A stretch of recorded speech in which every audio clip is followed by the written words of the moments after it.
Bismillahirrahmanirrahim. Innal hamdalillah nahmaduhu ta'ala wa nasta'inuhu wa nastaghfiruh wa na'udzu billahi min shururi anfusina wa sayyiati a'malina may yahdihillahu fala mudilla lahu wa may yudlil fala hadiya lahu. Asyhadu an la ilaha illallah wahdahu la syarika lahu wa asyhadu anna Muhammadan abduhu wa rasuluhu. Yaqulu Allah jalla wa ala, ya ayyuhalladzina amanu taqullaha haqqa tuqatih wa la tamutunna illa wa antum muslimun.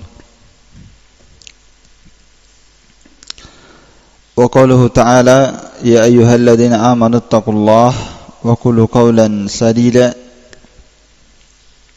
yuslih lakum a'malakum wa yaghfir lakum dhunubakum wa may yuti'illaha wa rasulahu faqad faza fawzan 'azima.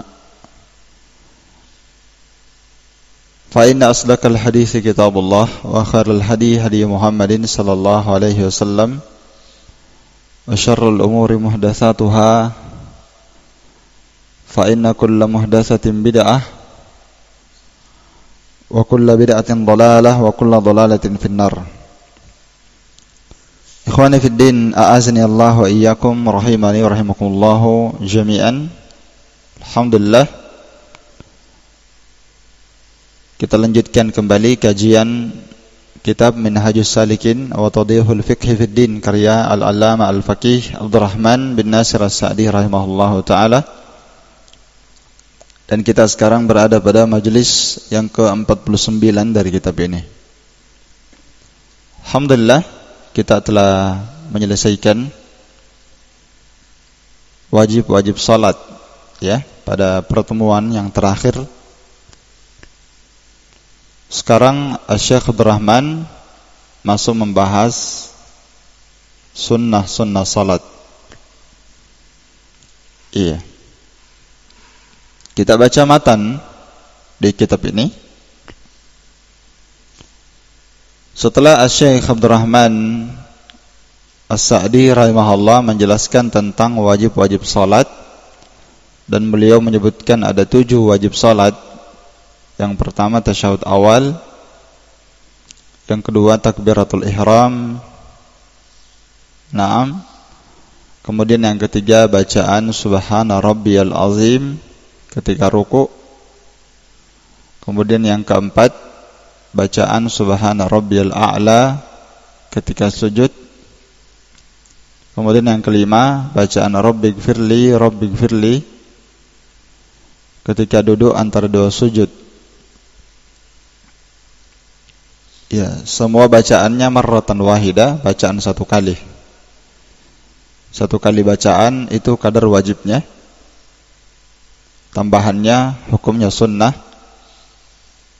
Kemudian yang keenam membaca sami Allahu liman hamidah bagi imam dan orang yang salat sendiri. Adapun bagi makmum maka dia enggak wajib membaca sami Allahu liman hamidah menurut pendapat jumhur. Sudah kita bahas. Tayyib. Kemudian yang ketujuh membaca apa? Rabbana walakal hamdu lil kulli, kata beliau, bagi semua orang yang salat, imam, munfarid sendiri maupun dia sebagai makmum.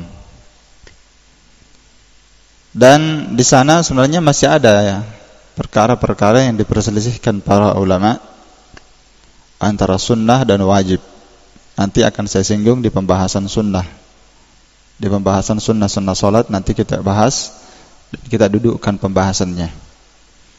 Kata beliau setelah selesai membahas wajib-wajib salat, kata beliau fahadhil wajibat tasqutu bisahwi. Semua wajib-wajib ini itu gugur apabila seorang itu lupa. Wa yajburuha sujuduhu as-sahwa, dan dia bisa menambalnya dia bisa menambal wajib-wajib itu, yajuburuha ini kembali kepada al-wajibat. Bisa ditambal oleh siapa?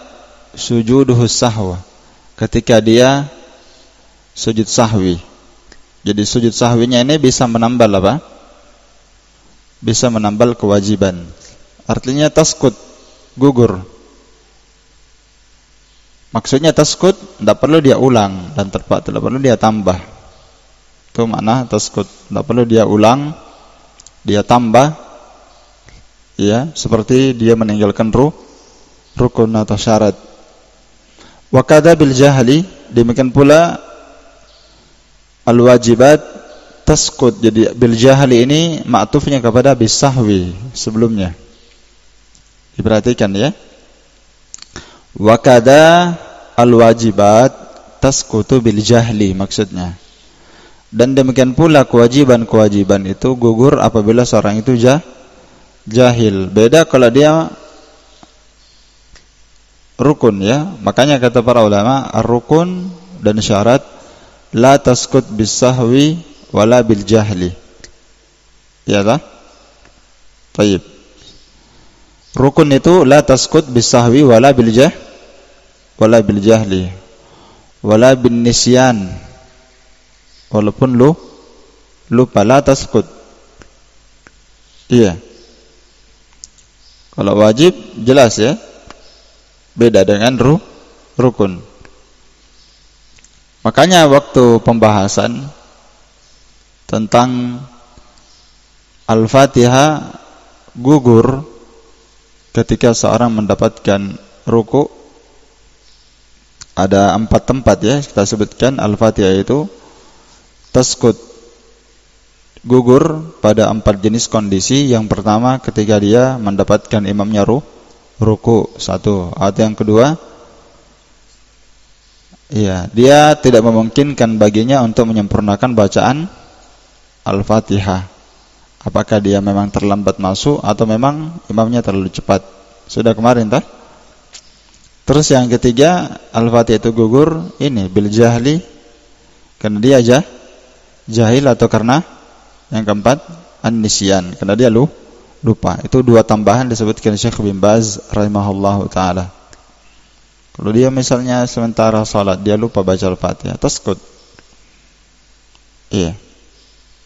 Bin nisyan itu kalau dia sebagai makmum saja. Makanya beliau pisahkan hukum kemarin, bacaan Al-Fatihah itu rukun fi haqqil imam wal munfarid.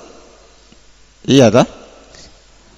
Sedangkan makmum hukum ya, bacaan Al-Fatihah itu hukumnya apa? Wajib fi haqqil makmum. Jadi saya ulang, Al-Fatihah khusus bacaan Al-Fatihah rukun fi haqqil imam wal munfarid, rukun jika dia salat sendiri, tidak sah kalau dia tidak baca, tidak gugur kalau dia lupa. Dipaham tak? Kalau dia munfarid kalau sendiri atau dia sebagai imam. Lakin wajib fi haqqil makmum. Tapi Al-Fatihah itu wajib fi haqqil makmum. Apanya wajib? Ya kalau dia lupa, dia gugur kewajibannya karena dia ikuti imam. Dia lupa, tidak sengaja, bukan teledor. Dan itu memang kadang terjadi dalam sholat. Iyalah. Sementara kita sholat, entah apa dia fikirkan, terlalu khusyuk, dia fikirkan istrinya misalnya. Akhirnya dia tak baca Al-Fatihah. Mungkin dia terlalu cinta sama istrinya. Akhirnya dia lupa baca Al-Fatihah. Itu biasa yang seperti itu. Kadang terjadi, lupa. Iya. Taib, kata Syekh bin Baz gugur. Jadi wajib fi haqqil makmum. Kalau dia wajib berarti tasqut bil jahli, tasqut bin nisyan. Wal arkan la tasqut sahwan wala jahlan wala amdan. Kalau rukun beda. Dia tidak gugur meskipun dia lupa. Wala jahlan, meskipun dia jahil. Wala amdan, meskipun dia sengaja lebih-lebih ya. Ya, wala amdan, yakni wala taskut amdan. Tidak gugur kalau dia sengaja. Ya, tidak sengaja saja tidak gugur. Apalagi dia sengaja. Dan di sini antum harus bedakan ya antara meninggalkan syarat dan rukun dengan melakukan pelanggaran salat. Itu ilmu faedah muhimun jiddan. Bedakan orang di dalam salat antara dia meninggalkan rukun dan syarat dengan melakukan pelanggaran salat. Bedakan. Saya kasih contoh ya. Al-musii salatu. Al-musii salatu ini dia salat berapa kali? 3 kali dia salat. Salat pertama dia datang kepada Nabi, Assalamualaikum. Kata Nabi, wa alaikassalam. Irji fa shalli fa innaka lam tusalli. Disuruh ulang salatnya lah. Kembali kamu salat, ulang salatmu karena sebenarnya kamu belum salat. Salat 2 kali, setelah itu disuruh lagi ulang. Salat 3 kali, disuruh lagi ulang. Tidak dikasih uzur dia. Iya kan? Walaupun dia jahil. Jahil ini orang tak? Jahil. Kenapa? Karena katanya saya salat cuma begini saja yang saya mampu. Berarti dia jahil tentang salat, jahil tentang rukun salat, jahil tentang tumaninah. Tapi Nabi tidak kasih uzur dia. Nabi katakan tetap ulang salatmu karena kamu belum salat sebagaimana yang Allah syariatkan, sebagaimana yang Allah cintai, yang Allah Ta'ala ridhoi. Karena dia meninggalkan apa? Rukun dalam salat. Tapi ketika ada sahabat yang salat, sahabat Muawiyah bin Abi Sufyan, ketika ada orang yang salat, ada orang yang bersin. Kemudian sahabat itu berkata alhamdulillah, dan itu boleh dalam salat. Namun masalahnya sahabat ini Muawiyah, dia berkata yarhamukallah, dan itu dilarang. Maka ketika dia berkata yarhamukallah dan itu dilarang, maka sahabat pun sahabat pun meliriknya. Maka dia tambah bicara. Dia berkata, kenapa kalian melihat saya semua? Berarti dia tambah. Dan itu pembatal salat atau bukan? Ijma' para ulama bahwa berbicara dalam salat itu ijma', batal salat. Iya kan? Setelah dia berkata, kenapa kalian melirik saya? Sahabat akhirnya memukulkan tangannya ke paha mereka.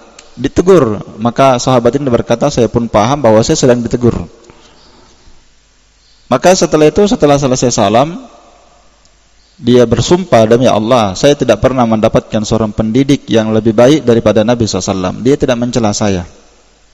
Padahal dia melakukan pembatal salat dalam salat, bicara dalam salat. Dia tidak mencela saya, dia tidak mencerca saya. Bahkan dia berkata, sesungguhnya di dalam salat ini la yasluh kalamun nas, tidak cocok ada kalam manusia dalam salat. Tidak boleh. Batal salat. Ya. Yang boleh dalam salat itu tasbih, takbir, itu saja yang boleh. Tahlil. Maka dalam hadits ini antum perhatikan, Nabi tidak menyuruh mengulang salatnya itu sahabat Muawiyah, padahal dia melakukan pembatal apa? Salat. Makanya kata para ulama, seorang yang melakukan pelanggaran salat bil jahli itu tidak merusak salatnya. Beda kalau dia meninggalkan apa? Rukun dan syarat. Tidak dikasih uzur. Itu faedah. Jadi kalau ada orang yang melakukan pelanggaran dalam salat, dia melakukan pelanggaran yang dilarang, maka itu tidak membatalkan salatnya. Kalau karena dia jahil, dia tidak tahu, atau karena dia lupa. Beda kalau dia meninggalkan rukun dan syarat. Naam. Kemudian kata Sa'di rahimahullahu ta'ala, wal baqi sunanu aqwalin wa af'alin mukmilin lis-shalah. Dan yang tersisa dari pembahasan, jadi ini al-zahir kalimat beliau al-baqi tersisa, berarti ini akhir pembahasan beliau, pembahasan salat. Setelah beliau menjelaskan syarat rukun dan wajib, beliau menjelaskan sunnah salat. Kata beliau, wal baqi, dan yang tersisa adalah sunnah-sunnah salat. Ada yang bentuknya aqwalin, bacaan-bacaan. Jadi sunnah-sunnah salat ada yang bentuknya bacaan-bacaan, ucapan, dan wa af'alin, dan ada yang bentuknya perbuatan-perbuatan, di mana ucapan dan perbuatan ini semua hanyalah penyempurna salat. Artinya tidak merusak salat. Kalau dilakukan, natijahnya pahalanya. Kalau dilakukan maka dia dapatkan pahala. Kalau dia tinggalkan tidak mengapa, insyaallah. Walaupun kita katakan itu definisi sunnah adalah ma amara bihi syari' la ala wajhil ilzam. Kalau wajib wajhil ilzam. Ma amara bihi syari' ala wajhil ilzam. Ya, kalau sunnah mustahab, masnun, ma amara bihi syari' la ala wajhil ilzam. Iya. Kalau larangan, dilihat kalau larangannya haram, ma naha anhu syari', apa yang dilarang oleh asy-syari' ala wajhil ilzam. Kalau makruh, ma naha anhu syari' ma naha anhu syari' la ala wajhil ilzam. Ya, jadi butuh kita belajar fikih, faham usul fikih. Taib. Natijahnya kalau kebanyakan di kitab usul yang kebanyakan disebutkan definisi itu natijah, hasilnya saja, hukum yang lahir setelah melakukan yang wajib. Apa itu? Ma yusabu fa'iluhu. Itu yang banyak toh? Tapi itu sebenarnya bukan definisi, tapi itu adalah hukum wan natijah, dan hasil dari melakukan wajib, sunnah, haram, dan makruh. Adapun mubah, la yu'mar wa la yunha, tidak diperintah, tidak dilarang. Aslan, secara asal, lidzatih. Ya. Kata beliau, jadi kita sini bagi dua nanti. Kita akan bagi, dan As-Sa'di rahimahullah ta'ala tidak memaparkan satu persatu sunnah-sunnah salat, enggak disebutkan. Ya. Jadi di sini di syarah saya jelaskan sunnah-sunnah salat terbagi dua. Ada qauliyah dan ada fi'liyah. Yang pertama sunnah qauliyah dulu. Ya. Di kitab Ghayatul Muqtasidin dijelaskan di halaman 260 beliau berkata sunnah qauliyah yang pertama adalah doa istiftah. Ya. Doa istiftah inilah yang diperselisihkan sebagian para ulama, ada yang mengatakannya wajib. Tapi yang tepatnya dia adalah sunnah, insyaallah. Iya. Dia adalah sunnah. Dan ada memang sebagian para ulama berpendapat wajib ya. Bisa antum lihat dalam Subulus Salam karya San'ani tentang pembahasan istiftah. Beliau memberikan isyarat bahwa ketika ada hadis la tatimmu salatu li ahadi minan nas hatta yatawadda thumma yukabbir sampai seterusnya, itu tentang hadis musii'us salatu, ya, sampai dia memuji Allah, tidak sempurna salat salah seorang di antara kalian sampai juga dia memuji Allah, yusni alaihi, memuji Allah, wa yaqra' ma tayassara minal Qur'an, dan seterusnya. Kata San'ani, yu'khadhu minhu wujubu mutlaqul hamdi. Dan ini menunjukkan tentang wajibnya memuji Allah ba'da takbiratul ihram, setelah takbiratul ihram. Yaitu zahir ucapan beliau. Namun yang benar hukum doa istiftah itu hukumnya sunnah, tidak wajib. Ini sunnah qauliyah yang pertama, sunnah yang bentuknya bacaan-bacaan yang pertama kita sebutkan ya. Yang kedua al-isti'adah wal basmalah. Membaca isti'adah dan basmalah. Membaca isti'adah dan basmalah. Membaca isti'adah ini diperselisihkan tentang wajibnya. Sedangkan basmalah pendapat jumhur ulama hukumnya sunnah. Sudah kita bahas kemarin dah. Membaca basmalah hukumnya sunnah, dia bukan bagian dari apa? Al-Fatihah karena dia adalah ayatun mustaqillah, fasilun bainas suwar, itu saja dicatat, sudah lumayan. Kita katakan basmalah itu ayatun mustaqillah, ya, ayat yang berdiri sendiri, fasilun bainas suwar, dia merupakan pemisah antara setiap surah yang ada dalam Al-Quran. Iya, dia bukan ayat. Adapun isti'adah yang disebutkan di sini, dia gabungkan isti'adah dengan basmalah. Isti'adah ini khilaf para ulama tentang wajibnya. Saya sudah nukil kemarin ya, bahwa sebagian para ulama berpendapat bahwa membaca isti'adah itu wajib, dan itu yang lebih benar. Membaca isti'adah itu bukan sunnah, wajib. Alasannya yang pertama, saya sudah sebutkan kemarin, firman Allah Ta'ala dalam surah An-Nahl ayat 98, fa idza qara'atal Qur'an fasta'id. Lafadznya fi'il amr, fasta'id billah. Maka wajib bagi kalian untuk beristi'adah, berlindung kepada Allah dari syaitan ar-rajim, syaitan yang terkutuk. Kita katakan al-aslu fil awamir tufidul wujub, selama tidak ada dalil yang memalingkan, ya. Alasan yang kedua, kenapa dia wajib? Karena seorang butuh untuk khusyuk di dalam sholat, sedangkan khusyuk itu wajib. Dan tidak ada wasilah dia untuk bisa khusyuk kecuali dia berlindung dari syaitan. Makanya saya sebutkan kemarin, hikmah seorang membaca isti'adah disebutkan Syekh Utsaimin supaya hatinya jauh dari bisikan dan gangguan syaitan, supaya dia bisa mentadabburi bacaan Quran dan zikir dalam salatnya. Iya, itu alasan yang kedua. Karena seorang itu harus khusyuk dalam salat, sementara dia sulit khusyuk kalau dia diganggu syaitan. Maka isti'adah ini melindungi dia. Dan sebagian para ulama memang berpendapat wajib. Di antara para ulama yang berpendapat wajib membaca isti'adah adalah Atha Ats-Tsauri, Imam Ats-Tsauri, Imam Al-Auza'i, Dawud Al-Zahiri, Ibnu Hazm, dan ini pendapat salah satu riwayat dari Imam Ahmad.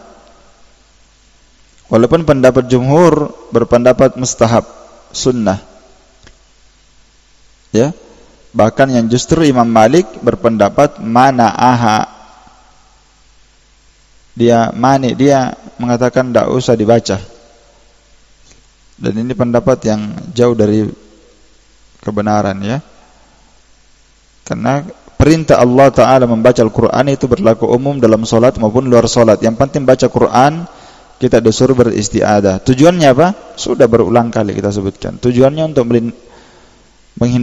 menghindarkan diri dari gangguan dan bisikan syaitan, supaya kita bisa khusyuk. Baik.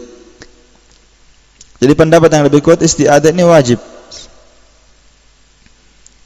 Iya, namun yang diperselisihkan itu apakah dia dibaca fi kulli raka'ah, itu yang khilaf lagi ya kan.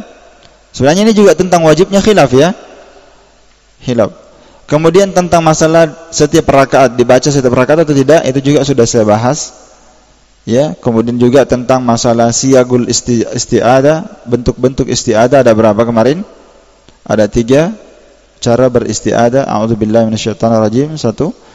Yang kedua, a'udzubillahi as-sami'il alim minasyaitonir rajim 2. Yang ketiga, a'udzubillahi as-sami'il alim minasyaitonir rajim min hamzihi wa nafthihi wa nafthihi. Dan membaca isti'adah ini dibaca sirran, dibaca secara sirriyah, bukan jahriyah. Iya. Baik, yang ketiga, at-ta'min, membaca amin. Ini juga hukumnya sunnah. Cuma yang lebih tepat kita katakan amin, at-ta'min ini membaca amin, ini hukumnya sunnah fi haqqil imam wal munfarid. Itu yang lebih tepat.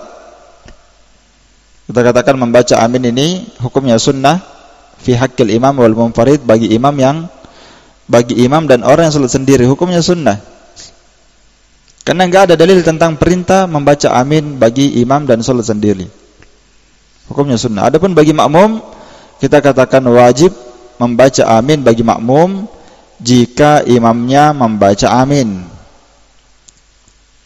Jika imamnya membaca apa? Amin. Karena hadisnya sudah kita sebutkan kemarin. Idza qala al-imam waladhdallin faqulu amin. Kata Nabi SAW, apabila imamnya membaca waladhdallin atau imamnya membaca amin, faqulu, maka kalian makmum bacalah amin. Nabi berkata kalau imamnya baca kalimat idza, kalimat syartiyah, itu pendapat para ulama, kalimat syartiyah itu tidak diistilahkan untuk perkara yang wajib. Kalau dia mau, sama dengan sya'a, ya itu lafaz-lafaz. Kalau kita mau enak belajar usul fikih, enak kita pahami lafaz saja, nanti kita paham konsekuensi hukum. Kalau misalnya Nabi berkata idza, ya idza sya'a, jika dia mau, itu enggak wajib kalau seperti itu lafaznya.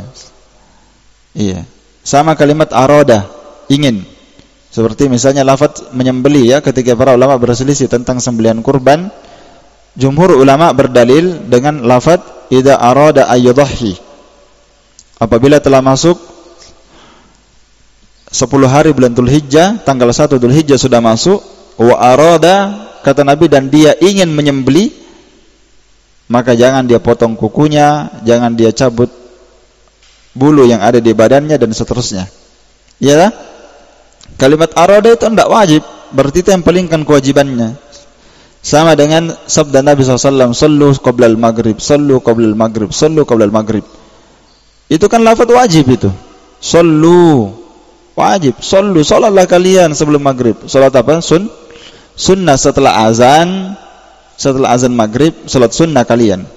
Sallu qabla al-maghrib. Nabi sampai 3 kali. Pas ketiga kalinya Nabi berkata, liman sya'a, bagi siapa yang mau. Itu hadis riwayat Bukhari. Dan ini dijadikan dalil oleh para ulama bahwa asal perintah itu dengan wajib, kecuali jika ada yang memalingkan.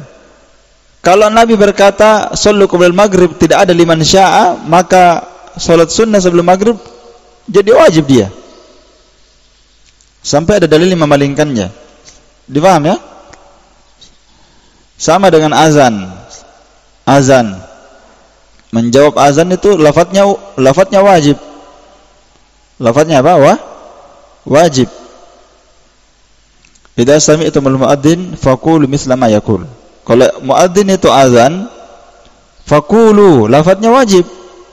Ucapkan sama seperti yang diucapkan muadzin. Harus kita menjawab azan.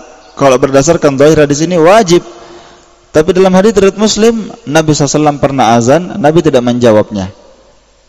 Iya kan? Nabi SAW tidak menjawabnya. Maka ini dalil yang memalingkan, berubah hukumnya, statusnya dari wajib menjadi mustahab.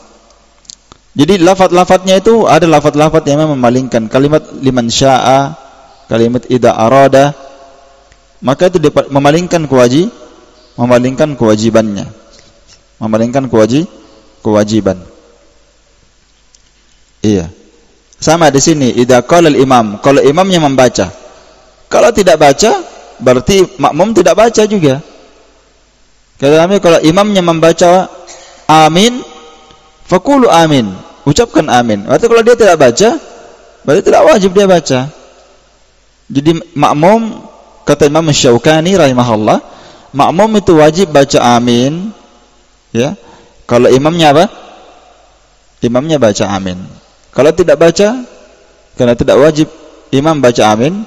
Kalau imamnya tidak baca, maka makmum tidak wajib membacanya. Tapi apa? Jadi nanti kalau misalnya imamnya baca amin, kita katakan makmum wajib baca amin kalau imamnya membaca. Kalau imamnya tidak baca,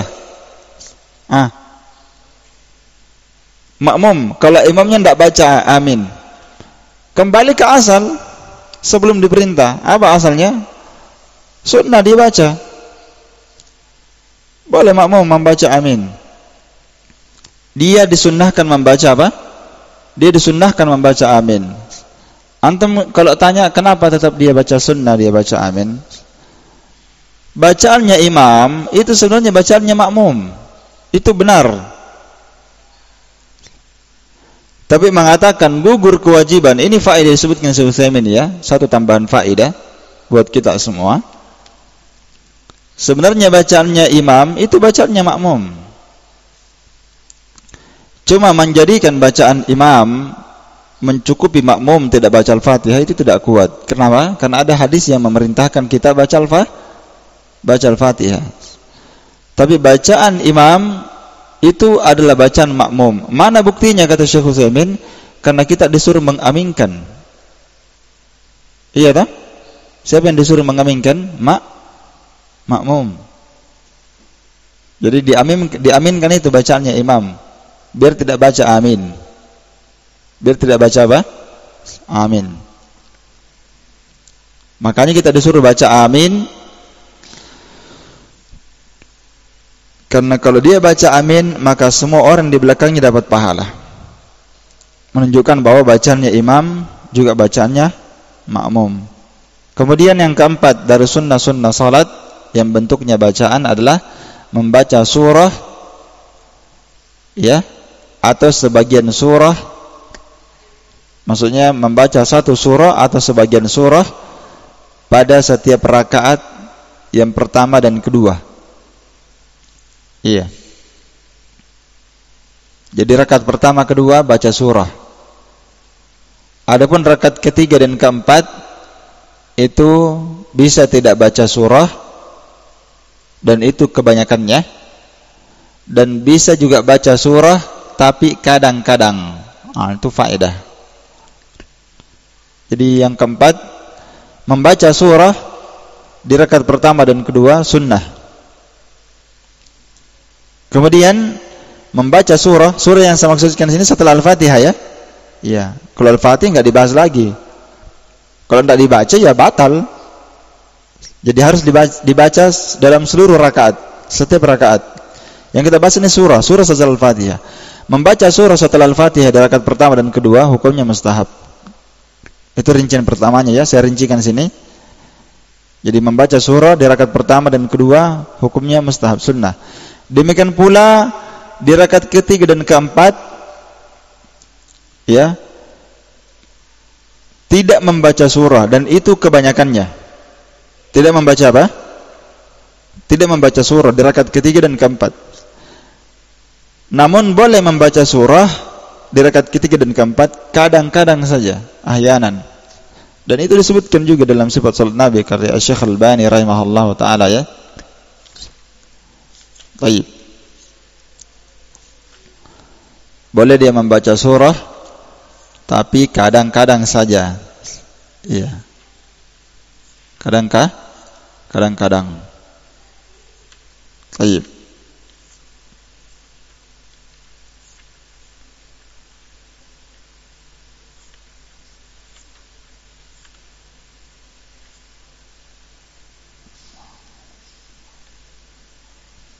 Kemudian dalam membaca surah ini tentang sunnah salat, rakaat pertama dia harus lebih panjang dibandingkan rakaat yang kedua.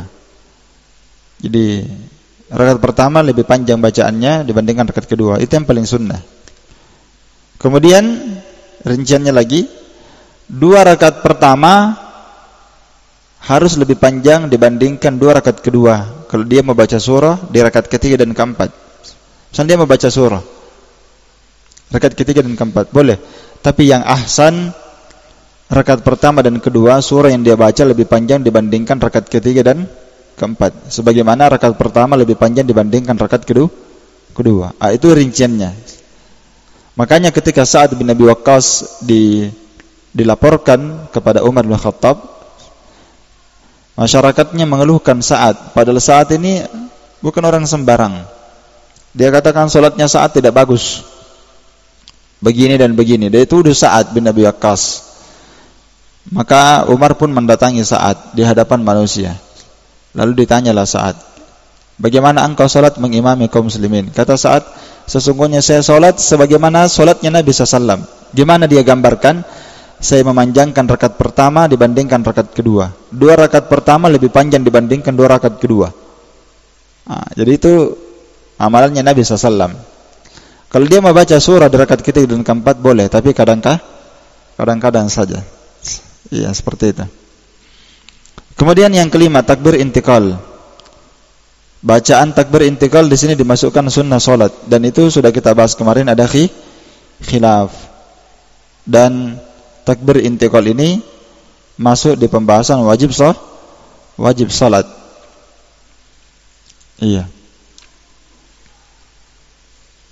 Di sini di syarah disebutkan juga ya, at-takbirat, semua takbir. Iya, jadi di syarah ini dia masukkan takbir intikal di pembahasan wajib, nanti di pembahasan sunnah dia masukkan lagi. Kayaknya nih tidak aneh ini. Dia tidak perhatikan ini. Seharusnya pensyarah dia tidak bahas takbir intikal di pembahasan sunnah. Kenapa? Karena dia sudah bahas di pembahasan wajib. Iya, di halaman 256. Ini tidak detail. Halaman 256 As-Sa'di sudah membahas takbirat. Takbirat di sini takbir ruku, takbir sujud, takbir intikal itu yang dia bahas. Ya toh? Di pembahasan sunnah diulang lagi. Jadi nanti dia kadang wajib, kadang sunnah. Harusnya jangan diulang ini takbir intikal. Sudah masuk di pembahasan wajib salat. Iya, dia wajib, lebih kuatnya wajib. Tidak batal kalau ditinggalkan, tapi dia berdosa, salatnya kurang pahalanya, begitu. Terus yang ke-6, dzikir ketika ruku dan sujud. Iya, dzikir ketika ruku dan sujud lebih daripada 1 kali bacaan, itu maksudnya. Adapun dzikir ketika ruku dan sujud itu sudah kita bahas. Itu masuk dalam apa? Wajib salat. Kalau yang dia maksudkan di sini dzikir selain subhana rabbiyal a'la dan subhana rabbil azim, itu benar. Ya. Difaham ya? Perhatikan ini kalimatnya musannif, karena itu sebenarnya mungkin yang dia maksudkan. Yang dimaksudkan dzikir di sini bukan tasbih, karena bahasa para ulama ketika mereka menyebutkan berarti ya, ketika mereka menyebutkan wajib salat membaca dzikir ketika ruku dan sujud, iya kan? Itu mereka maksudkan tasbih. Subhana rabbiyal a'la. Itu yang wajib. Tasbihnya. Subhana rabbiyal azim. Ya. Adapun zikirnya, zikir tambahan selain daripada itu, sunnah. Itu yang dimaksudkan. Karena ada bacaan lain, bisa dia baca. Ada kemarin ya, bacaan lain zikir, bacaan ketika ruku dan sujud. Apa itu? Subhanakallahumma wa bihamdika subhanakallahumma wa bihamdika Allahumma ighfirli Rabbana. Itu bacaan ruku, bisa dibaca ruku, bisa dibaca sujud. Bisa tak? Kan bisa dibaca subhana rabbil azim, bisa dibaca subhana rabbil a'la ketika sujud. Setelah itu bisa dibaca subhanakallahumma rabbana wa bihamdika Allahumma ighfirli. Itu tambahannya itu sunnah. Kalau itu yang dimaksudkan benar, difaham ya? Tapi kalau yang dimaksudkan subhana rabbil azim dan subhana rabbil a'la ketika ruku, itu sunnah, kita katakan bukan sunnah, itu hukumnya wajib. Ya, adapun zikir selain tasbih subhana rabbil a'la, subhana rabbil azim, selain tasbih itu hukumnya sunnah kalau dia baca zikir selain itu. Iya. Tayyib. Kemudian yang ke-7, at-tasmi' wa tahmid. Sunnah salat membaca tasmi'. Tasmi' ini sami Allahu liman hamidah, wa tahmid Rabbana walakal hamdu yang dimaksudkan. Tapi ini kita katakan wajib. Jadi tidak perlu dicatat ya. Tidak tahu kenapa diulang di sini. Padahal sudah dibahas dah. Sami Allahu liman hamidah, Rabbana walakal hamdu itu wajib. Terus lanjut. Ad-du'a baina sajadatain, berdoa antara 2 sujud dan dalam tasyahud. Ya, kalau berdoa yang dimaksudkan ini Rabbighfirli, maka dia wajib salat. Dan itu yang dimaksudkan sebenarnya di sini. Berdoa antara 2 sujud Rabbighfirli, dan itu bukan sunnah tapi wajib. Wa fit tasyahud, adapun berdoa ketika tasyahud benar, hukumnya sunnah. Ya, itu dicatat. Jadi berdoa ketika tasyahud, baik tasyahud awal maupun tasyahud akhir. Nah, ditambahkan saja fit tasyahud al-awwal wal akhir. Ad-du'a fit tasyahudil awwal wal akhir. Berdoa ketika tasyahud awal dan tasyahud akhir. Itu sunnah. Iya.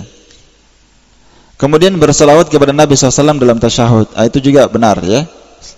Dan memang kemarin saya katakan, kan waktu kita hitung rukun salat ada 12, itu tidak masuk salawat. Iya, dan walaupun ada yang berpendapat wajib, tapi yang benarnya ini di sini.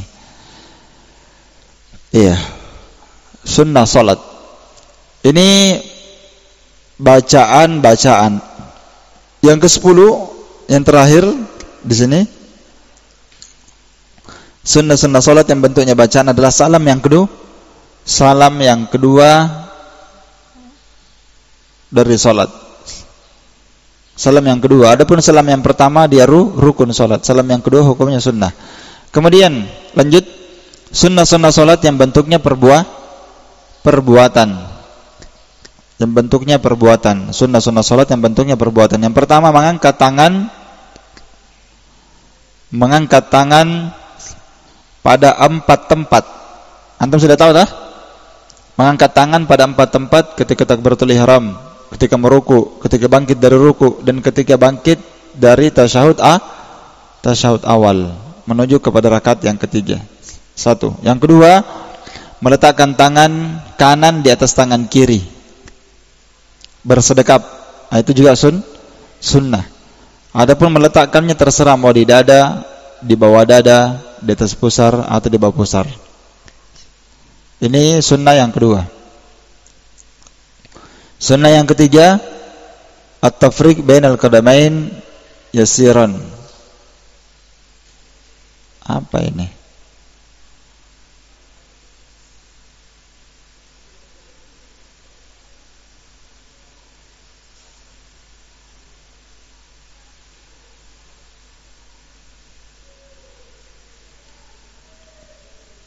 Dia merenggangkan kaki sedikit. Maksudnya kalau ketika dia sujud ini tidak tepat. Ya. Yang benarnya merapatkan kaki. Sebenarnya sunnah-sunnah salat itu banyak sekali ya. Apa yang disebutkan oleh musannif di sini itu sedikit. Iya, kalau saya mau tambah banyak sekali. Antum baca dari awal pembahasan sifat salat Nabi sampai terakhir yang saya bahas kemarin, antum akan dapatkan di situ banyak. Termasuk seperti merapatkan tumit. Sunnah atau tidak? Sunnah. Tidak disebutkan di sini, tak? Iya. Untuk kita baca dulu ya. Tayyib. Kita lompat yang ketiga ini. Mungkin yang dimaksudnya at-tafriq bainal qadamain, memisahkan antara dua tumit sedikit ketika duduk antara dua, ketika apa? Sujud. Itu tidak benar karena memang khilaf para ulama ya. Kemarin sudah saya nukil, saya menyebutkan dua pendapat tentang sujud. Apakah dirapatkan tumit di belakang atau dipisahkan? Tafriq al-qadamain. Sebagian fuqaha mengatakan dipisahkan. Ya, seperti dipisahkannya betis dan paha. Ya. Tapi itu pendapat tidak benar kata beliau. Pendapat yang lebih nampak hadis riwayat Muslim dan hadis riwayat Ibnu Khuzaimah. Ya, Nabi SAW merapatkan kakinya. Itu yang benar. Kemudian yang keempat,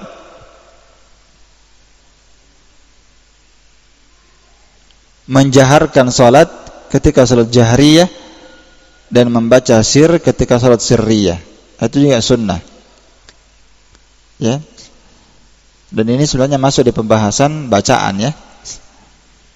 Jadi kalau salat jahriyah dijaharkan bacaan, sunnah menjaharkan. Sirriyah sunnah disirkan. Kemudian yang kelima, membaca Al-Quran dengan tertil dan berhenti setiap wakaf, setiap ujung ayat.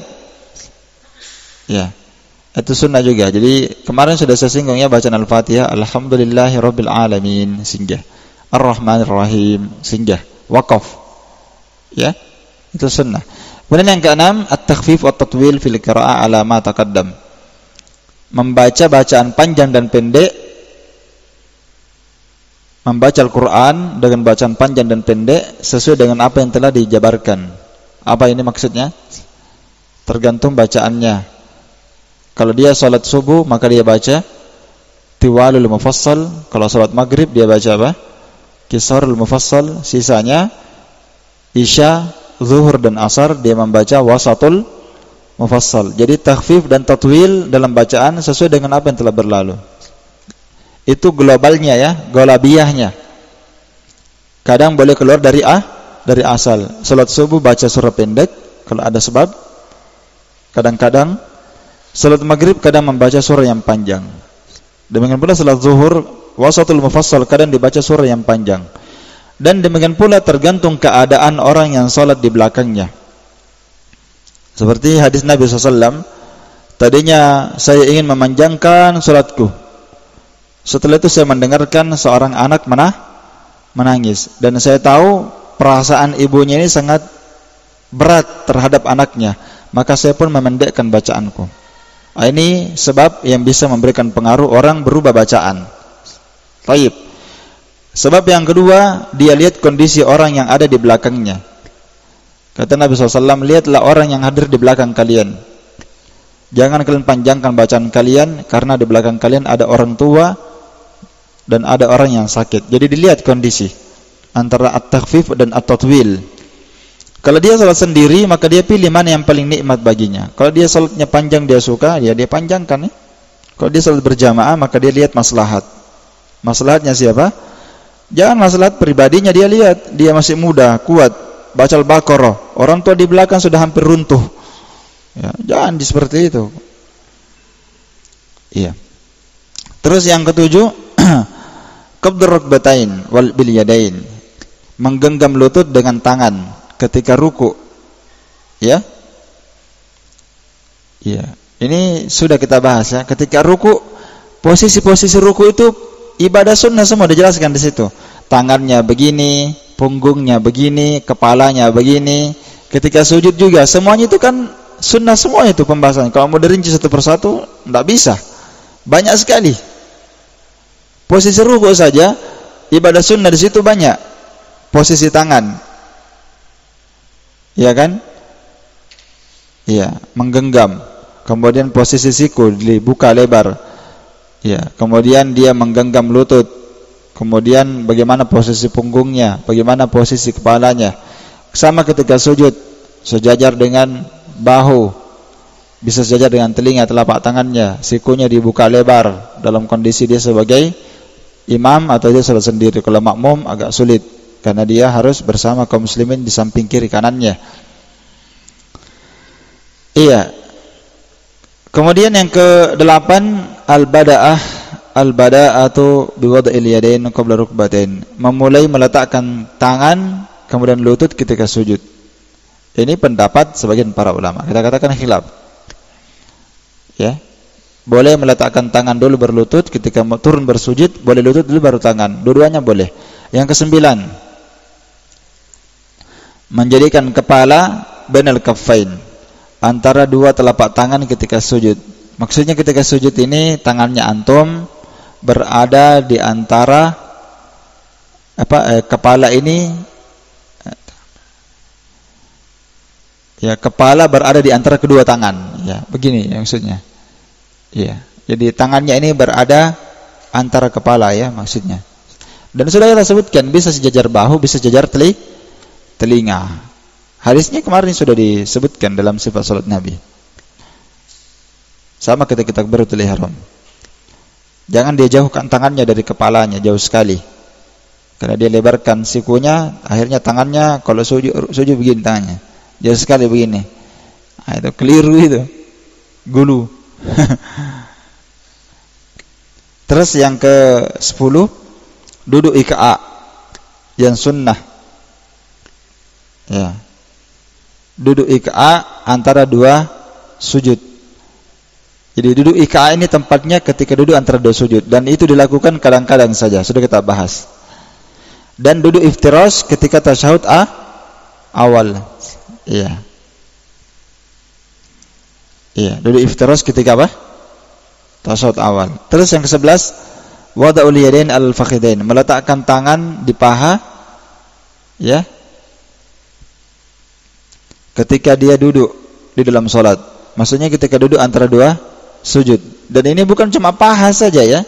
Kita sebutkan kemarin boleh meletakkan tangan di paha, sedangkan ujung-ujung jarinya ada di mana? Sampai di lututnya, dan boleh dia memegang lututnya. Dua lafaz. Ini dilakukan ketika duduk antara dua sujud dan ketika tasyahud. Sudah. Yang ke-12, duduk tawarruk di tasyahud akhir atau tasyahud kedua. Ini kalimat tawarruk fi tasyahudits tsani harusnya ditambahkan, ini kurang lengkap ini. Harusnya dia katakan at-tasyahud at-tawarruk fi tasyahudits tsani wa tasyahudil akhir.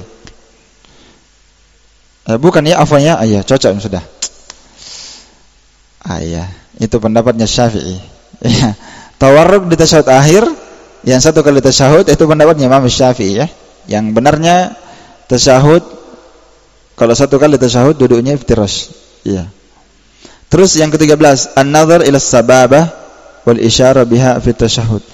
Memandang ke jari telunjuk ketika dia berisyarat ketika tasyahud. Jadi ketika tasyahud berisyarat dengan telunjuk, pandangannya itu dia lemparkan ke telunjuknya. Itu hadisnya Ibnu Umar, sudah lewat. Yang ke-14, iltifat yaminan wa shimalan fit taslim, menoleh ke kanan dan ke kiri ketika salam. Perbuatan menolehnya itu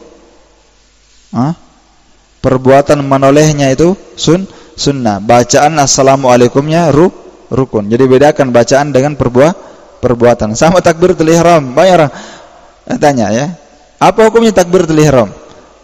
Rukun. Kita jawab dirinci. Bacaannya rukun, angkat tangannya sunnah. Sama dengan salam. Salam ke kanan hukumnya rukun, bacaannya. Adapun menolehnya ya sunnah. Tapi kan tidak bisa salam kalau tidak menoleh. Pasti menoleh ya. Tapi menolehnya ini dihukum sunnah, betul. Itu benar. Yang ke-15, salam ke kiri. Salam yang kedua dalam salat juga hukumnya sunnah. Salam yang kedua. Iya. Selesai pembahasan sunnah-sunnah salat. Di sini saya membahas, tadi saya sudah singgung yang diperselisihkan kewajibannya dalam salat. Yang pertama doa istiftah sudah kita bahas, diperselisihkan. Kemudian membaca isti'adzah, a'udzubillahi minasyaitonirrajim, ada yang berpendapat wajib, ada yang berpendapat sunnah. Kemudian yang ketiga at-ta'min, taib, membaca amin.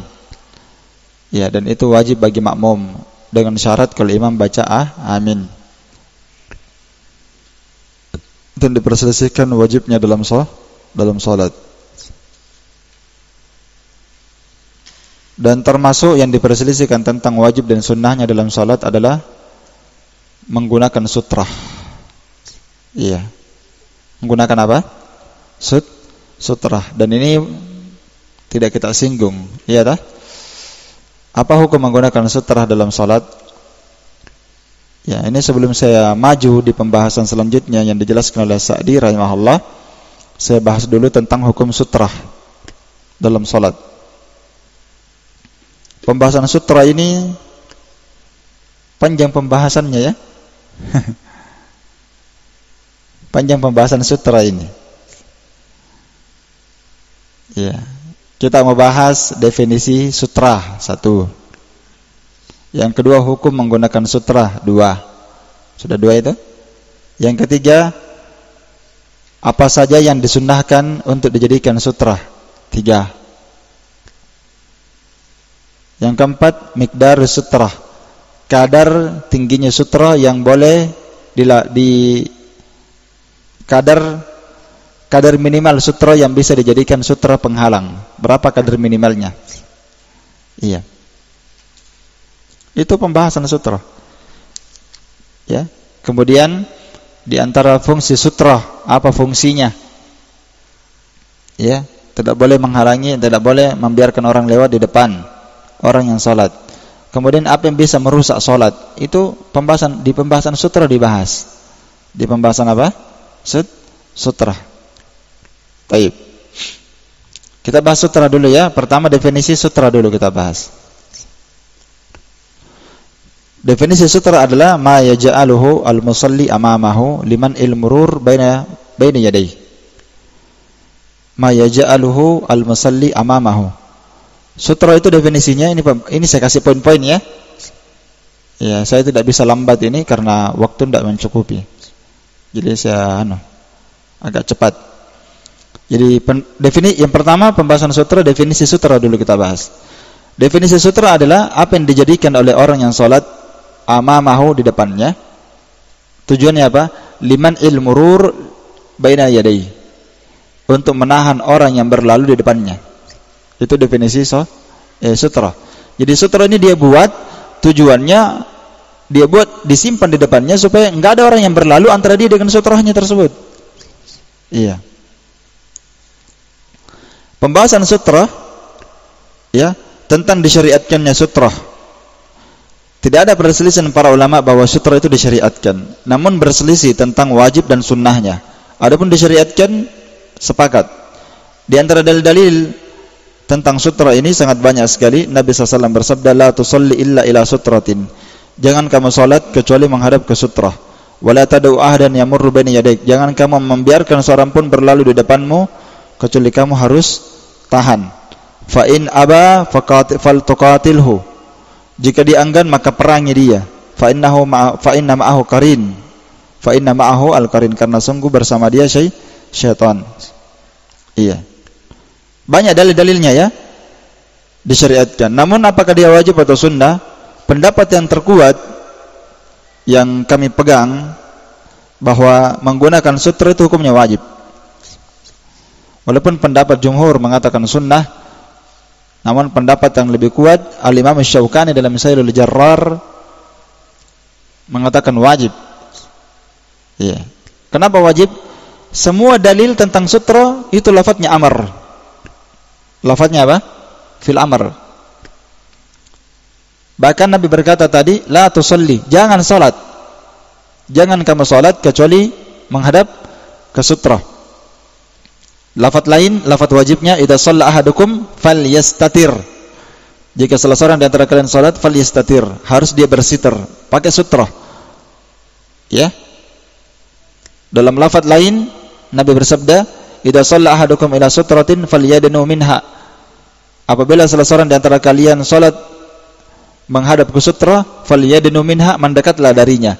Ini dalil menunjukkan bahwa ada perintah menggunakan sutra dan ada perintah mendekat ke sutra. Artinya orang salat tidak boleh dia menjauh dari sutra. Dia salat sutranya 2 meter ke depan, itu bukan sutra namanya. Karena tidak bisa menghalangi antara dia dengan orang yang berlalu. Jadi dekat dengan sutra, harus dekat. Ini semua dalil-dalil menunjukkan tentang apa? Wajibnya menggunakan sutra dan wajibnya yadanu minha, wajibnya mendekat dari sutra. Enggak boleh menjauh. Faham ya? Itu faedah-faedah tentang sutra. Kemudian ya, berapa jaraknya antara dia dengan sutra? Berapa jaraknya antara dia dengan sutra? Disebutkan lagi dalam hadis, fakana bainahu wa bainal jidar thalathatu adra. Jarak antara Nabi dengan sutrahnya, antara dia dengan tembok itu 3 dhira. 3 dhira. 1 dhira ujung siku sampai ujung jari tengah. Berarti kalau 3 dhira tempat berdirinya Nabi dengan tembok jaraknya, berarti sekitar 1,5 meter. Itu untuk ukuran Nabi SAW. Dalam lafaz yang lain, baina maudhi'i sujudi, antara Nabi dengan tempat sujudnya dengan tembok, itu jaraknya seperti bisa dilewati kambing. Maksudnya di sini seorang berdiri dengan sutrahnya itu sesuai dengan jarak postur tinggi dan postur tubuhnya. Kalau dia tinggi, ya tentunya dia lihat jaraknya dia dengan tembok atau sutrahnya. Kalau dia pendek, maka dia mendekat lagi. Dipaham maksudnya ya? Ya. Baik. Karena itu ya, Pendapat yang kuat dalam masalah ini kita katakan menggunakan sutra hukumnya wajib. Kata Imam Syaukani rahimahullahu taala, ittikhadu sutra wajib, menggunakan sutra wajib. Kata beliau, aktsarul ahadits, semua hadis-hadis kebanyakannya mustamilatun alal amr. Itu semuanya lafadznya perintah. Wa dhahirul amr wujub. Zahir perintah hukumnya wajib. Kata beliau, fa in wajada ma yasrifu hadhihi, jika didapatkan ada dalil yang memalingkan perintah ini dari wajibnya menjadi sunnah, fadaka, maka itu bisa diamalkan. Misalkan bisa diamalkan kalau ada dalilnya yang memalingkan dia. Tapi tidak ada dalil yang memalingkan tentang kewajibannya menggunakan sutra, kata beliau. Iya. Ya, kenapa dia menjadi wajib? Kata Syaukani rahimahullah, karena seorang yang salat dia menjauhkan segala perkara yang bisa merusak salatnya, itu hukumnya wajib, kata beliau. Sedangkan dia tidak bisa menghilangkan itu kecuali dia menggunakan sutra. Karena orang yang berlalu depannya bisa membatalkan dan merusak salatnya. Ini dalam Nailul Awtar jilid 3 halaman 2. Dan di antara yang menguatkan wajibnya sutra, yang pertama lafadznya fil amr, yang kedua ya, sutra ini merupakan sebab syar'i yang bisa menghalangi batalnya salat. Karena kan ada yang bisa membatalkan salat kalau berlalu di depannya orang. Nanti hadisnya disebutkan yaqta'u salatar rajul idza lam yakun baina yadayhi ka akhir rahal, ya, bisa merusak dan memutuskan salatnya seseorang, ya, jika yang berlalu di depannya itu wanita yang sudah balik, himar, keledai, dan anjing hitam. Maka sutra itu adalah sababun syar'i, sebab syar'i yang bisa menghalangi batalnya salat. Iya. Dan di antara dalil yang menguatkan wajibnya sutra adalah pengingkaran as-salaf. As-salafus salih, para sahabat, mereka mengingkari ada orang yang salat tidak pakai sutra. Di antaranya adalah kisah Umar, ya, menegur Qurrah ibn Iyas, seorang tabi'in. Qurratu ibn Iyas ini dia bercerita, ra'ani Umar wa ana usalli baina ustuwatain. Ya, ustuwanatain. Dia berkata, Umar pernah melihat saya dalam kondisi saya sholat di antara dua tiang begini. Jadi tiang begini ya. Jadi dia sholat di tengah sini, nggak ada sutra di depannya. Dia sholat antara dua tiang. Kata dia, Umar melihat saya sholat seperti itu. Fa akhadha biqafa'i, lalu dia ambil leher saya, ya. Fa'adanani ila sutra, kemudian dia bawa saya ke tembok. Kau sholat di sini, jangan sholat di situ. Ya. Nah, ini Umar, kalau ada orang sholat tidak pakai sutra, ditarik dia. Sini sholat. Itu pengingkaran as-salaf. Ya. Kata Umar, sholli ilaiha, kau sholat menghadap ke situ. Dan Ibnu Mas'ud berkata, arba'un minal jafa. Ada 4 perkara yang merupakan al-jafa, kebodohan. Ya, ada 4 perkara yang merupakan al-jafa, kebodohan, kekakuan dan kekurangan dalam agama, yaitu ayasallir rajul ghaira sutratin, yaitu seorang salat tidak pakai sutra. Salah satunya beliau sebutkan. Ada 4 beliau sebutkan, ya. Ada 4, salah satunya adalah orang yang salat tidak pakai sutra. Iya. Kemudian di antara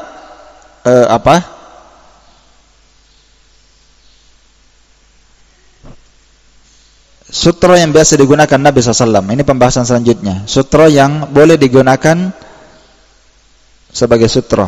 Dan ini sutra yang biasa dipakai Nabi SAW. Yang pertama, boleh menggunakan sutra dengan menggunakan tiang di masjid atau tembok, atau orang yang sementara sholat atau sementara duduk. Itu bisa dijadikan sutra semua. Semua itu ada hadisnya, ya. Tiang, tembok. Bahkan Nabi SAW pernah sholat menghadap hirbah. Hirbah itu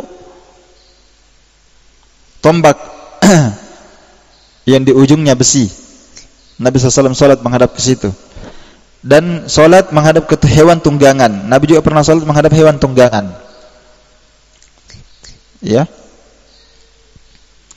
Dan sebenarnya walaupun bukan ini, bisa selain ini. Ya, Ibnu Umar Biasa salat kalau ada orang yang sementara salat duduk, sementara orang itu duduk, Ibnu Umar menjadikan punggungnya sebagai apa? Sutra. Boleh juga. Jadi apa saja yang bisa menghalangi antara orang dengan salat, maka itu boleh dijadikan sutra. Sekarang berapa kadar tingginya sutra? Miqdar irtifa'i sutra. Iya. Diterangkan dalam hadis, kata Nabi, kadarnya yang bisa dipakai sutra seperti mislu muakharatir rahal, seperti muakharatur rahal. Muakharatur rahal adalah al-ud alladhi fi akhirir rahal, kayu yang ada di belakang tunggangan kuda. Kalau kita naik kuda ada pelana ya, bahasanya ar-rahal ini pelana ya, pelana kuda. Kalau kita naik di atas kuda ada pelananya, kemudian kita bersandar di belakangnya, ada kayu di belakangnya itu, ya tak? Tingginya sutra kata Nabi seperti pelana kuda itu, seperti muakharatur rahal yang ada di belakang tunggangan. Iya. Maka ini namanya miqdarul mujzi, miqdar al-mujzi'ah, miqdar yang dianggap syah. Ya, dan ini hadisnya adalah hadis Aisyah. Hadis Aisyah riwayat Muslim. Itu tentang hadis muakharatur rahal.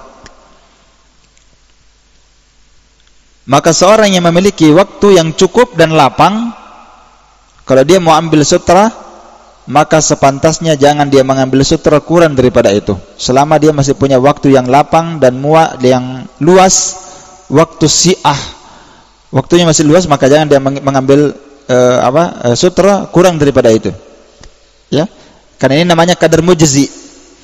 Namun berapa kadarnya muakharatur rahal ini? Para ulama berbeda pandangan. Pendapat kebanyakan para tabi'in, ya, kebanyakan para tabi'in, ya, mengatakan muakharatur rahal itu 1 dhira, ya, 1 apa? 1 dhira, iya. Seperti yang dikuatkan oleh Atha bin Abi Rabah, Qatadah, Imam Ats-Tsauri dan Nafi'. Dan Imam Nawawi dalam Syarah Sahih Muslim mengatakan aqallu as-sutra, kadar sutra yang paling minimal itu thulutsai dhira, 2/3 dhira. Jadi ini dhira ya. Ya, jadi kalau kita jengkal itu 1 dhira kurang lebih 2 jengkal ya. Mungkin lebih sedikit, kurang lebih 2 jengkal. Imam Nawawi mengukur muakharatur rahal itu 2/3. Berarti kalau 2/3 berarti segini panjangnya. Iya, dari siku sampai batas telapak tangan. 2/3 itu. Iya. Baik. Kalau tabi'in yang saya sebutkan tadi, Atha, kemudian Qatadah, Imam Ats-Tsauri, An-Nafi', mereka katakan muakharatur rahal itu 1 dhira, ujung siku sampai ujung jari tengah. Asy-Syaikh Al-Albani rahimahullah ta'ala berkata juga dalam kitabnya Talkhis Sifat Salat Nabi, beliau berkata bahwa dhira itu shibran wa shibrain, sejengkal atau 2 jengkal. Maka seorang yang salat mengambil sutra sekadar itu bisa. Ya, paling kadar minimal. Jangan dia mengambil sutra selama dia masih punya kadar waktu yang cukup dan lapang, dia ambil sutra kurang daripada itu. Iya. Sedangkan dia masih bisa mengambil sutra yang lain. Seperti seorang mengambil sutra kacamatanya sutra. Atau misalnya dia sholat, tiba-tiba dia masbuk atau dia sholat sendiri, dia lempar songkoknya, nggak bisa jadi sutra seperti itu. Iya. Atau kacamatanya dia simpan di depannya, jangan. Dia ambil sutra paling minimal sejengkal lah. Ya. Kata Syekh Albani, yajibu an takuna sutra murtafi'atan 'anil ardi. Wajib seorang menggunakan sutra itu murtafi'ah dari bawah ke atas, ya, nahwa shibrin wa shibrain, sejengkal atau 2 jengkal. Berarti sejengkal bisa insyaallah. Iya. Yang penting sutra itu bisa dijadikan sebagai penghalang saja. Cuma sutra itu dari bawah ke atas ya. Kalau ada misalnya terbentang begini saja tali, nggak bisa jadi sutra, karena dia tidak menancap dari bumi. Kalau tali membentang begini, orang jadikan sutra begini, tali, nggak boleh jadikan sutra seperti itu. Iya, sutra itu murtafi'ah, dari bawah ke atas. Makanya sutranya Nabi SAW itu semuanya seperti itu, murtafi'ah, dari bawah. Tombak. Kalau anu tergantung ke bawah begini nggak bisa. Dari atas ke bawah. Ya. Baik. Itu kadar muakharatul rahal. Apa kadar yang dianggap cukup menggunakan sutra? Iya. Masih ada pembahasan yang lain lagi tentang masalah sutra. Itu seorang tidak boleh menjadikan sutrahnya yang ada di depannya sesuatu yang dimakruhkan. Seperti apa? Yang pernah saya sebutkan ya, kata Pak ittifaq para ulama, dimakruhkan seorang meletakkan di depan sutrahnya, dia meletakkan sesuatu yang bisa mengganggu salat. Seperti apa? Api, lampu, disimpan lampu depannya, lampu HP misalnya, mati lampu, tidak boleh. Yang menyiraukan itu mengganggu salat. Jadi kalau mati lampu, lampunya disimpan di belakang, jangan depan, disimpan di belakang, dan jangan menyilaukan. Lampu, lentera, api, termasuk hatta sampai Imam Ahmad rahimahullah ta'ala berkata, as-salaf membenci meletakkan mushaf di depan. Sampai mushaf tidak boleh. Iya. Taib. Sampai apa? Mushaf tidak boleh diletakkan di depannya, kata Imam Ahmad. Iya. Di makruh, mereka as-salaf membenci meletakkan mushaf di depan. Iya. Maka sepantasnya orang yang salat itu menjauhkan. Jadi sepantasnya orang kalau salat dia menjauhi tempat-tempat yang bisa mengganggu dia dalam salat. Termasuk seperti di thoriqin nas, di tempat orang biasa berlalu di situ. Walaupun dia pakai sutra, tapi dia salat depan pintu. Nah, jelas ini mengganggu ya. Mengganggu dia dalam salat. Iya. Karena itu termasuk dari hikmah dari sutra, kata Imam Al-Mubarakfuri, ini faedah muhimun jiddan juga ini, faedah. Al-Imam Al-Mubarakfuri rahimahullah ta'ala berkata, hikmah disyariatkannya sutra apa? Annal abda idha qama yusalli fa innar rahmatu wajihu. Karena sesungguhnya seorang hamba jika dia berdiri salat, maka rahmat itu berada di depan dia, antara dia sampai ke tempat sujudnya. Rahmat ada di depan dia. Rahmat ini makna ya, maknawi, tidak kelihatan. Rahmat Allah. Jadi hikmah orang menggunakan sutra. Kenapa? Karena kalau orang itu sholat, di depan dia, antara dia sampai ke tempat sujudnya itu ada rahmat Allah subhanahu wa ta'ala. Iya, ada rahmat Allah subhanahu wa ta'ala yang ada di depannya. Karena itu di dalam hadis Abu Dzar, riwayat Bukhari dan Muslim, Nabi SAW bersabda, idza qama ahadukum fis shalah fala yamsah al-hasa. Apabila salah seorang di antara kalian berada di dalam salat, maka jangan dia mengusap hasa. Hasa itu kerikil-kerikil atau pasir yang ada di tempat sujudnya. Nabi melarang untuk apa? Mengusap-ngusapnya. Nabi melarangnya. Iya. Fa inna rahmat wajihuhu, kata Nabi, karena rahmat sedang berada di depan dia. Rahmat berada di mana? Di depan dia. In kunta fa'ilan fawahidatan. Jika engkau terpaksa melakukannya karena mungkin yang ada di tempat sujudmu itu kerikil sehingga bisa membuat jidatmu bocor atau kamu terganggu dengannya, maka boleh kamu mengusapnya, tapi sekali saja. Ya, sekali. Ini hadis Bukhari Muslim. Jelas? Iya. Karena itulah dibangun di atas hal ini. Karena di depan orang itu ada rahmat, maka Nabi SAW pun memerintahkan siapa yang mau berlalu di depan kalian, maka wajib kalian untuk menghalanginya, bahkan diperangi. Iya tak?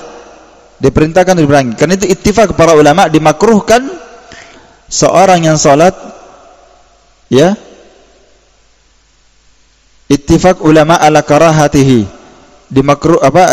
sepakat para ulama dimakruhkan mengusap apa? Mengusap apa yang ada di depan orang yang salat. Ya, dimakruhkan. Maka jika seorang yang salat di depannya sudah ada sutra, lalu ada orang yang berlalu, ya, berlalu antara dia dengan apa? Antara dia dengan sutrahnya ada yang berlalu di depannya, kata para ulama, fa innar rahmah tuzahimuhu, maka rahmat itu akan menyempit. Tapi kalau rahmat itu berlalu di belakang sutra atau di belakang orang yang salat, fa innar rahma la tuzaham. Ya, maka rahmat itu la tuzahim, tidak menyempit. Tapi kalau berlalu antara dia dengan sutrahnya, maka rahmat itu akan menyempit dan itu akan mencacati salatnya walaupun tidak batal. Sudah berkurang pasti salatnya, pahalanya. Jelas? Ini faedah disebutkan oleh para ulama, bisa dilihat dalam kitab Tuhfatul Ahwadi Al-Mubarakfuri dan juga dalam Tawdihul Ahkam karya Syekh Abdullah bin Abdurrahman Al-Bassam. Iya. Jelas? Jadi itu fungsi dari rahmat. Baik. Fungsi dari apa? Sutra. Dan para ulama ketika menyebutkan, ya, kalau ada orang yang berlalu di depan kalian yang salat, maka hendaklah kalian perangi dia. Ya, diperangi di sini maksudnya ditahan dengan keras. Iya, para ulama berkata bukan diperangi di sini dengan menggunakan bedil, dengan menggunakan senjata, dia ditembak, tidak. Tapi dia ditahan, maksudnya ditahan dengan keras, semampunya. Karena siapa yang berlalu depan orang yang salat, maka dia sebenarnya bersama qarin, bersama syaitan. Dan Nabi menyebutkan tentang dosa berlalu di depan orang yang salat, law ya'lamul marru baina yadayil musallif madza alai. Kalau seandainya orang yang berlalu di depan orang yang salat tahu dosa apa yang dia dapatkan, lakana ayakifa arba'ina khairan lahu min ayyamurra baina yadayhi.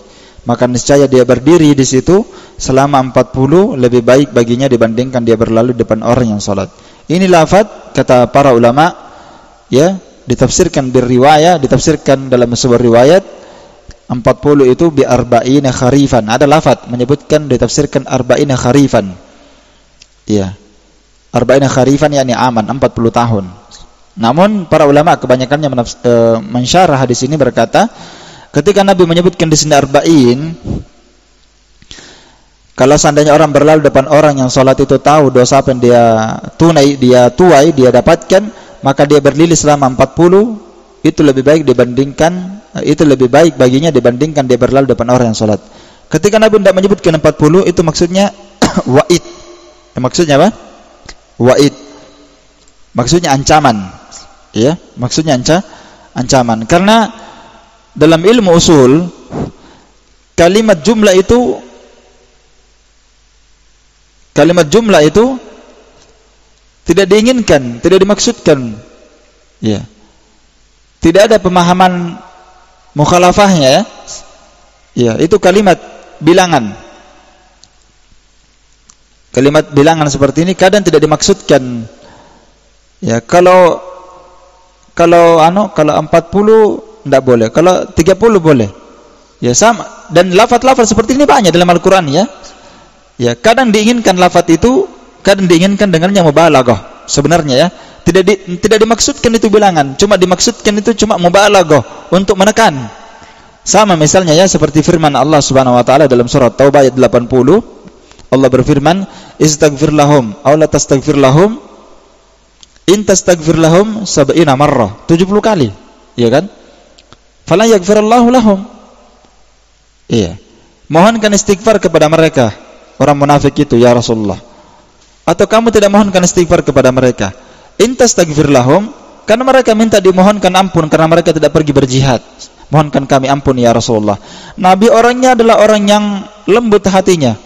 Jadi Nabi mohonkan istighfar untuk mereka. Kata Allah, jika kamu mohonkan istighfar untuk mereka sampai berapa kali?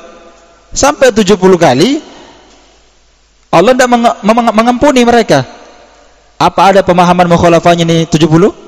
Enggak ada. Berarti kalau 80 bisa? Bukan begitu maksudnya, tak? Iya.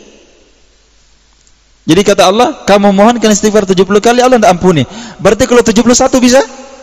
Enggak begitu kan? Ya, maksudnya ini mubalaghah. Sama ini 40 ini. Kita sebutkan 40 berarti ini ancamannya berat. Karena itu jelas para ulama ketika menafsirkan 40 di sini al-kabair, itu dosa besar. Hukumnya kabair itu dosa besar itu. Berlalu depan orang yang salat itu dosa besar kata para ulama.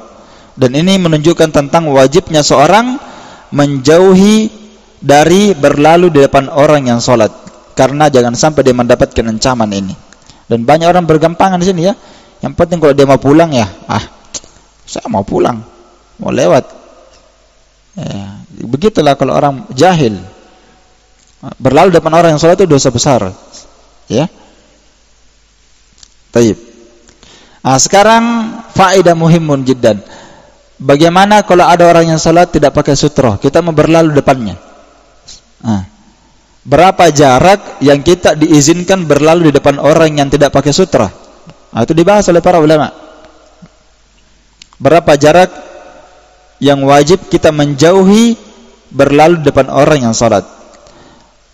Mazhab Hanafiyah, Malikiyah, mereka berkata diharamkan seorang berlalu antara tempat berdirinya dengan tempat sujudnya. Itu batas haramnya. Sisanya itu tidak sudah. Jadi batasnya antara orang berdiri dengan tempat sujudnya. Kalau mazhab Asy-Syafi'iyah itu tadi mazhab Hanafiyah dan Malikiyah ya.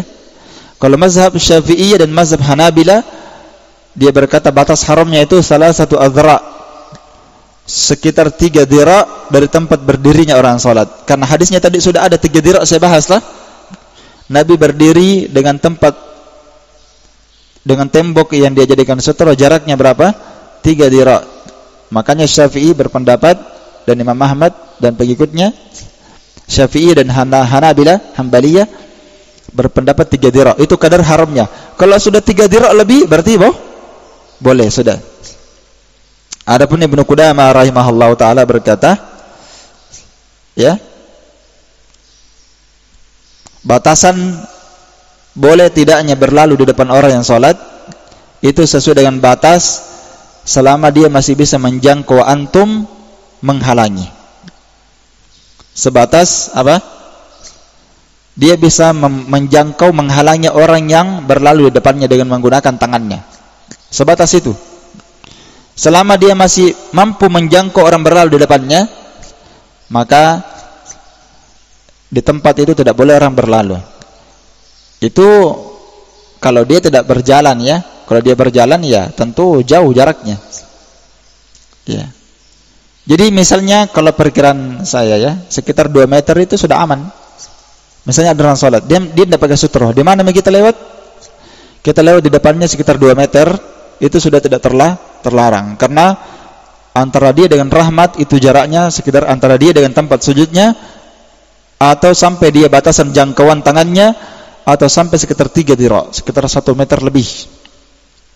Ya, sekitar 1 meter lebih. 1 meter 50 paling jauh itu. Iya tak? 1 meter setengah. Kemudian yang terakhir, pembahasan kita tentang masalah sutrah, tentang yang bisa membatalkan sutrah, yang bisa membatalkan solat, ya bukan membatalkan sutrah, membatalkan solat, yaitu 3. Kata Nabi SAW, dibatalkan solat seorang lelaki, lafadznya sini yaqta'u sholatur rajul, yaqta'u sholatar rajul, dibatalkan solatnya seorang lelaki apabila berlalu di depan dia, antara dia dengan sutrahnya, dibatalkan oleh almar'atul haid, wanita yang haid. Maksudnya haid al-balik, bukan wanita sedang haid. Ya, wanita yang balik, itu yang ditafsirkan oleh para ulama. Jadi wanita yang sudah balik, berarti wanita yang belum balik tidak batal salatnya. Tapi salatnya apa? Berkurang pahalanya seperti yang saya sudah sebutkan tadi. Yang kedua, al-himar, keledai.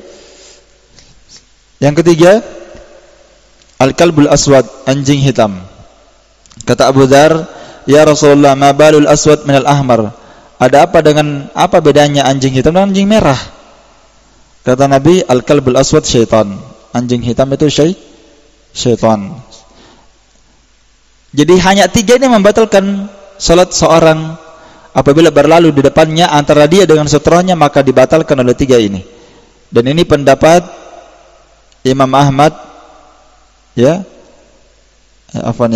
madhabul a'immah as-salasa ghairul Imam Ahmad. Jadi tentang masalah apakah batal salat berlalu 3, salah satu dari 3 ini, ya, pendapat Imam Ahmad batal, adapun selain Imam Ahmad tidak batal. Pendapatnya Asy-Syafi'i, Malik, Hanafi, dia katakan apabila berlalu di depan orang yang salat 3 perkara ini tidak batal. Tapi pendapat Imam Ahmad batal, dan pendapat Imam Ahmad yang tepat. Ya. Karena lafadznya jelas, yaqta'u salatar rajul. Jelas? Ini pendapat Imam Ahmad bersendirian dan itu tidak memberikan mudarat. Beliau punya dalil. Beliau punya hadis. Batal salat berlalu salah satu dari tiga ini tadi. Iya. Adapun selain daripada tiga ini tidak membatalkan. Kalau yang berlalu itu laki-laki, tidak batal. Atau yang berlalu perempuan, tapi perempuan ini tidak belum balik, anak kecil masih belum balik, maka tidak batal juga. Kalau himar batal, anjing hitam batal. Kalau anjing selain hitam tidak batal. Dan tentunya jelas sekali ya, kenapa kalau perempuan berlalu di depan orang yang salat batal ya. Jelas itu karena ada fitnah ya. Fitnah. Iya. Istri saja batal, apalagi akhwat yang lewat. Lebih ya. Oh, salat. Ada akhwat lewat, Masya Allah. Batal salatnya. Terfitnah. Kemudian faedah yang paling terakhir lagi tentang masalah tentang masalah ini. Jadi kalau perempuan yang belum balik ini tidak batal ya. Kemudian di sini perhatikan, disebutkan faedah para ulama tentang hadis ini. Ini yang dibatalkan salatnya laki-laki ya, difahami? Yang dibatalkan salatnya laki-laki. Adapun kalau perempuan yang salat, lalu yang lewat itu perempuan, itu enggak batal salatnya. Kata para ulama, tidak batal. Karena saya sudah sebutkan tadi, kalau laki-laki yang salat lewat akhwat depannya itu fitnah. Lewat perempuan depannya fitnah. Walaupun itu keluarganya. Kalau sudah balik. Adapun kalau perempuan yang salat, yang berlalu perempuan enggak batal. Karena lafadznya di sini ar-rajul, salat ar-rajul. Dibatalkan salatnya laki-laki oleh perempuan yang lewat. Terus faedah terakhir tentang masalah sutra. Sutra itu wajib bagi yang berpendapat wajib tadi ya. Wajib bagi salat orang yang salat sendiri dan sebagai imam. Adapun makmum, maka ijma' para ulama, makmum tidak wajib menggunakan sutra. Ya. Jadi yang wajib pakai sutra itu siapa? Munfarid, orang salat sendiri, dan imam. Artinya kalau dia tidak pakai sutra, maka dia berdosa, meninggalkan kewajiban. Walaupun salatnya sah, tapi dia meninggalkan kewajiban. Salatnya tidak kurang bagus lah, begitu. Adapun makmum, ijma' para ulama bahwa makmum tidak wajib menggunakan sutra. Terus gimana kalau makmumnya nanti dia masbuk? Wajib ke dia mengambil sutra? Jawabannya tidak. Gak ada dalil yang menunjukkan bahwa makmum wajib mencari sutra setelah dia masbuk. Gak ada dalilnya. Dan kata Syekh Utsaimin, tidak pernah dinukil dari para sahabat mencari sutra setelah dia masbuk. Gak ada dalil. Iya. Gak ada dalil. Jadi dia jangan membebankan diri cari sutra setelah dia apa? Setelah dia masbuk, gak ada sutra di depannya. Dia cari sutra. Enggak ada dalil dari Nabi, dari para sahabat mencari sutra setelah masbuk. Dan kalau dia berjalan, kata Syekh Utsaimin, kita wajib mendatangkan dalil. Siapa yang melakukannya? Jalan, cari sutra. Enggak ada. Enggak boleh orang jalan cari sutra. Jangan dibebankan dirinya. Sebagaimana tidak ada keharusan, ya, tidak ada keharusan dia mengambil beban, dia simpan depannya. Enggak ada. Ya. Kalau itu mudah dia lakukan. Misalnya yang disebutkan para ulama, dia bergeser sedikit, dia berjalan sedikit, boleh saja bergerak, kadarnya sedikit. Ya, seperti yang dikatakan Imam Malik rahimahullah taala, boleh dia bergerak sedikit. Kalau ada tiang dekatnya, ada orang dekatnya, misalnya pas depannya tidak ada sutra, tapi kalau dia bergeser sedikit dapat sutra, bisa. Tapi kalau dia mesti dia berjalan ke depan, seperti ada sebagian ikhwah seperti itu. Kadang jalan ke depan cari sutra, itu enggak benar ya. Jangan dilakukan seperti itu. Iya, wallahu taala a'lam bissawab. Naktafi bihadzal qadar. Subhanakallahumma wa bihamdik asyhadu an la ilaha illa anta astaghfiruka wa atubu ilaik. Walhamdulillahirabbil alamin.